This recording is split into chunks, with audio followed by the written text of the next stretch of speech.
Hi friends, मी रिया. काल होता Sunday, तर सकाळी सकाळी लवकर उठले, मस्त रेडी वगैरे झाले, ब्रेकफास्ट केला. त्यानंतर आम्ही लगेच गेलो फॅमिलीसोबत डीमार्टला. डीमार्टला म्हणजे आज थोडं मंथली किराणा वगैरे घ्यायचं होतं आई पप्पाला, त्यामुळे आम्ही गेलो. रोज लागणारा किराणा वगैरे घेतला.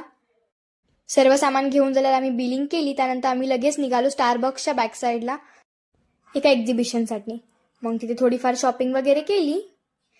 जास्त काय नाही घेतलं, पण माझ्या छोट्या भावासाठी थोडंफार घेतलं. त्यानंतर आम्ही लगेच गेलो घरी वापस. मग माझ्या छोट्या बहिणीसोबत थोडी बाहेर गेले. माझं थोडं काम होतं सिटीमध्ये, ते सर्व काम केलं मी. त्यानंतर आम्ही लगेच गेलो घरी.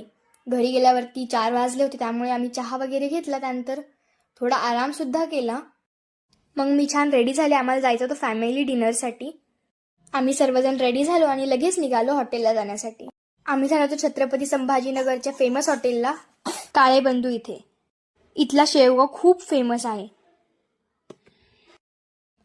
मग आम्ही मस्त असं जेवण केलं. स्टार्टर वगैरे सुद्धा ऑर्डर केलं होतं. त्यानंतर आम्ही मस्त असं शेवगा हंडी आणि तंदूर मागवलं. खूप छान टेस्ट होती. आम्ही जेवण झाल्यावरती लगेच निघालो घराकडे परत. तर असा होता माझा कालचा दिवस. थँक्यू.